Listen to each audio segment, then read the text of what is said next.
Sim, eu sou um velho. Graças a Deus, sou um velho, pois vi surgir e acompanhei o desenvolvimento das grandes conquistas da humanidade.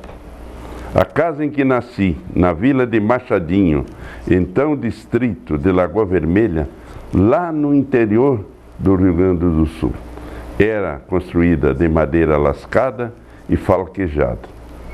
A iluminação era com lamparinas feitas de um frasquinho de remédios vazio, com pavio feito de uma tira de retalhos.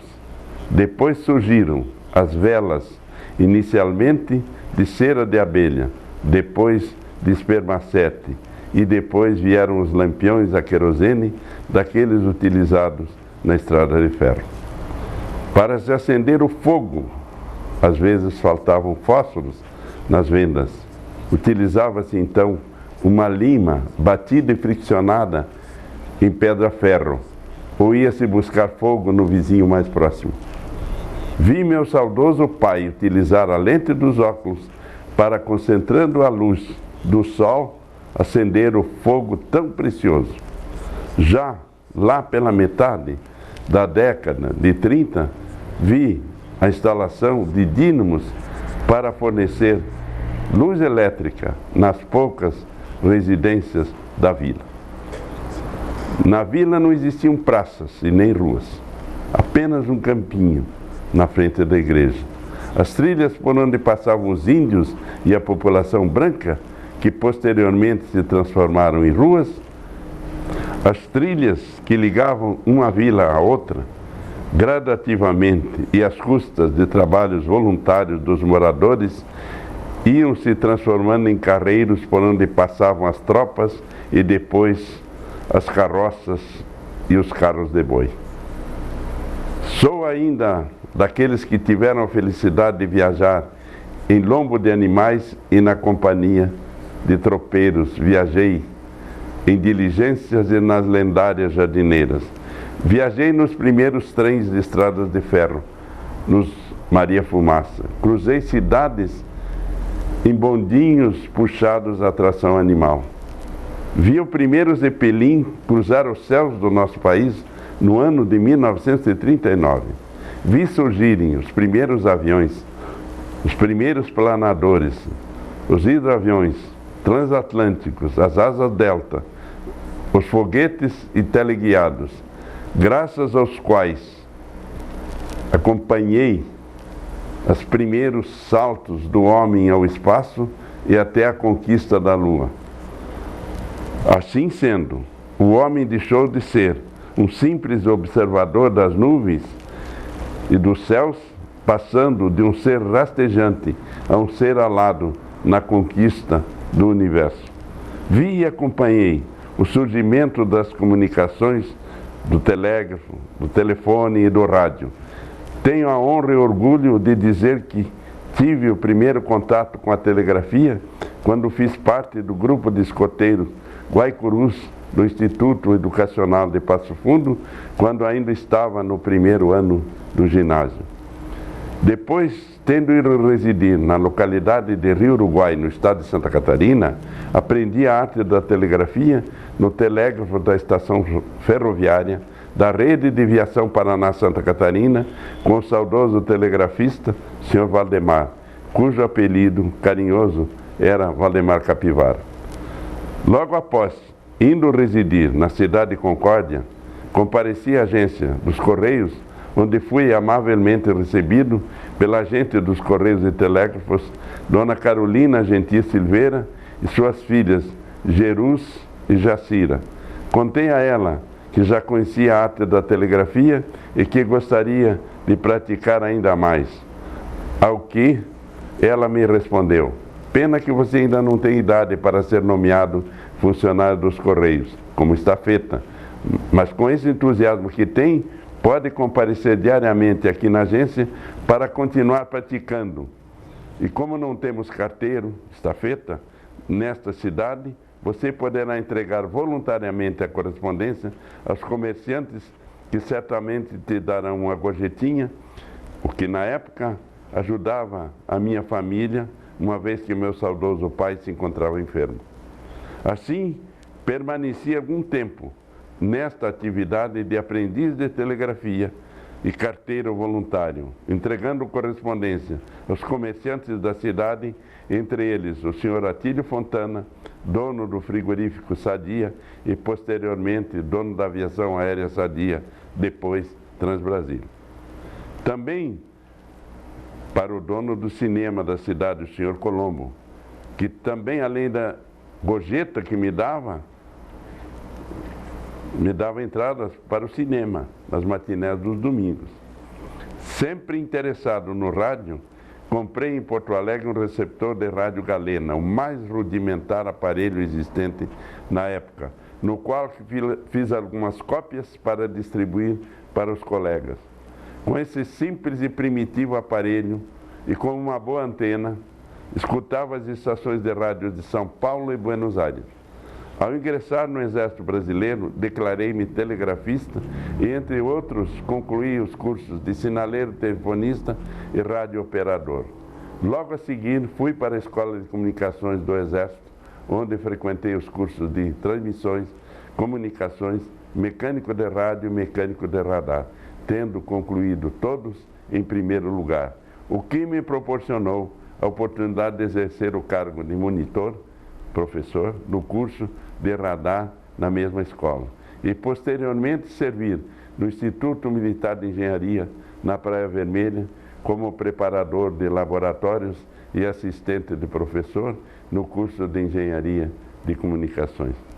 Logo a seguir, isto é, no ano de 1957, fui indicado para frequentar o curso de Eletrônica, Radar e Micro-Onda no Exército dos Estados Unidos, em Fort Norman, New Jersey, tendo, na oportunidade, incorporado ao Exército Americano. Concluído este curso, regressei ao Brasil e continuei com as mesmas atividades no Instituto Militar de Engenharia. Entusiasmado com o rádio, ingressei no radioamadorismo no ano de 1956, mas desde menino sempre fui curioso, praticando montagem de pequenos aparelhos até depois os mais sofisticados. Desde o rudimentar galena, o receptor de radiofrequência sintonizado, o receptor generativo, o super regenerativo. Isso na parte de recepção.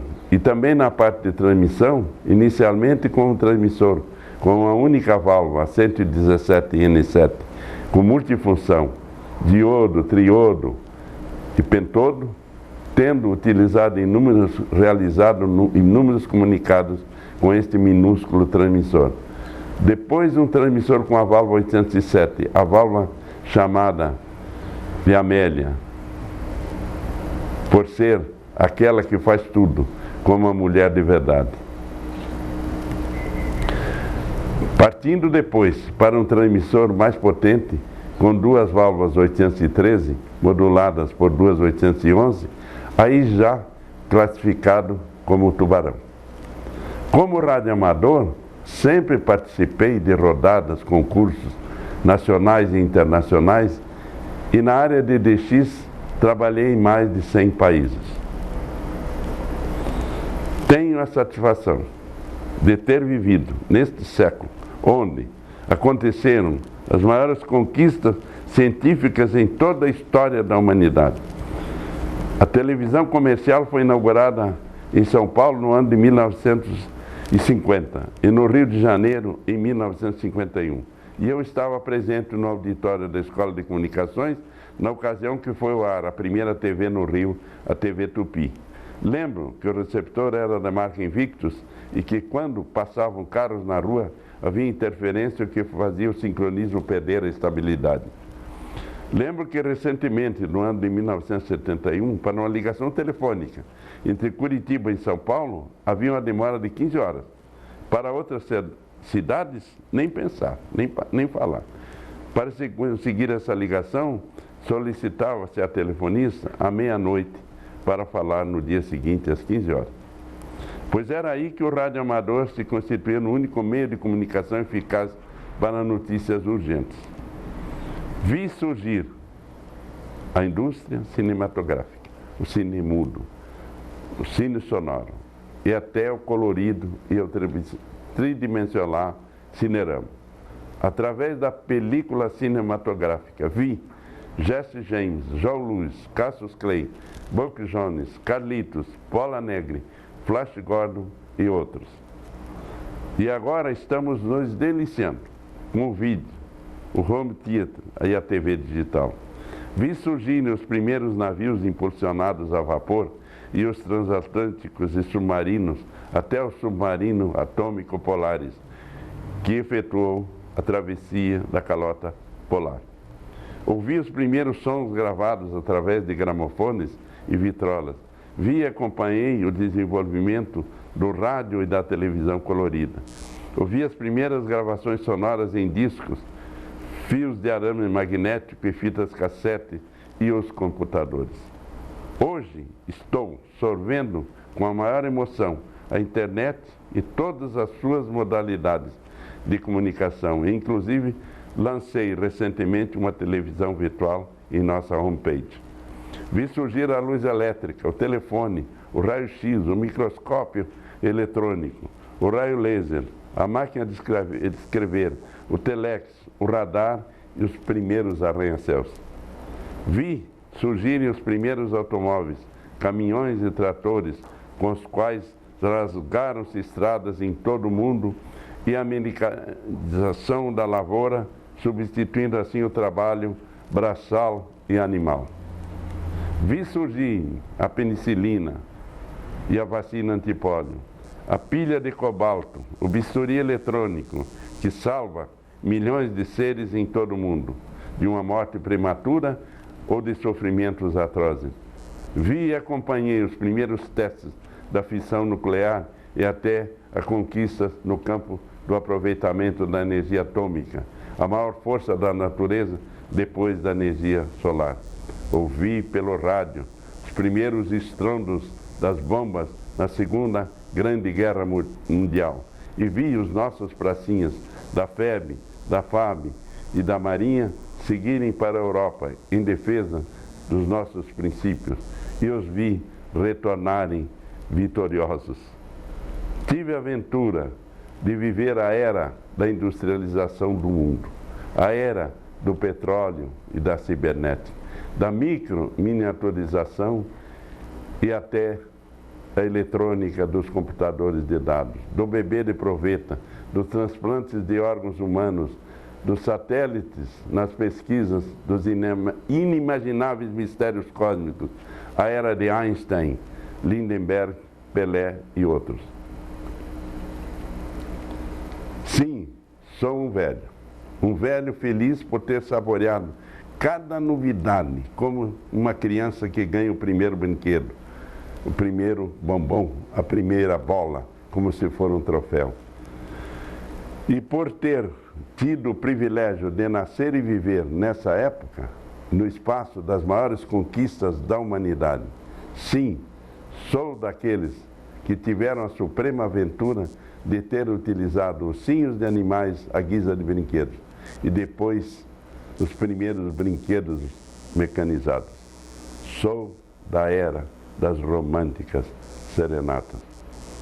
Esse documento foi inspirado num artigo publicado no jornal A Gazeta do Povo pelo escritor Jar Ribas.